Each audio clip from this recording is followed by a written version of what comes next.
আসসালামু আলাইকুম বন্ধুরা, কেমন আছেন সবাই? আশা করি ভালো আছেন।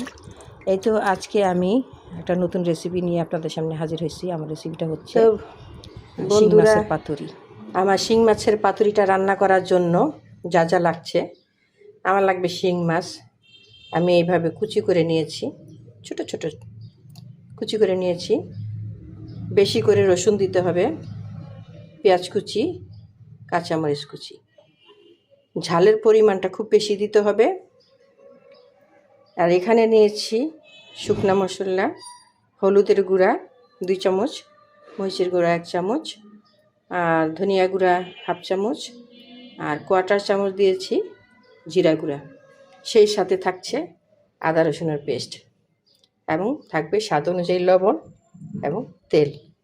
তা আসেন আমরা পাতুরিটা বসাই দিই। পাতুরিটা আমি মাখাই জায়গায় বসাবো, সেজন্য একটা কড়াইতে আমি মাছটা দিলাম।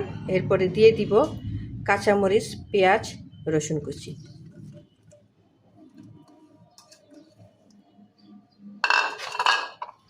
দিয়ে দিব শুকনা মশলাগুলো, হলুদ, মরিচ, ধনিয়া, জিরা। দিব আদা রসুন বাটা, স্বাদ অনুযায়ী লবণ। এবার দিয়ে দিব পরিমাণ মতন তেল। এখন হাত দিয়ে ভালো করে সব উপকরণ একসাথে মাখাই নেব।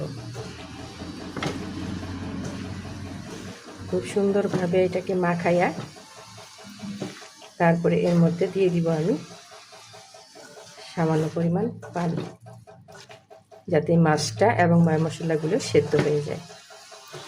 খুব বেশি পানি দেওয়া যাবে না, তাহলে মাছটা খেতে ভালো লাগবে না। আর এই পাতুরিটা আপনি টাকি মাছ আর শিং মাছ দিয়ে রান্না করলেই বেশি মজা লাগে।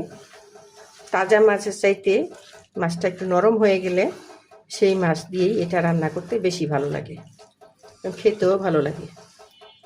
তো এখন আমার মাখানো শেষ, আমি দিয়ে দিব পানি।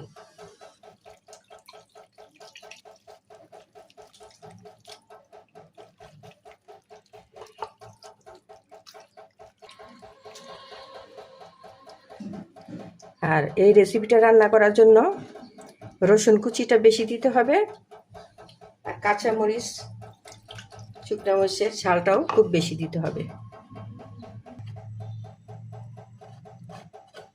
তো আমি রান্না হওয়া পর্যন্ত অপেক্ষা করছি।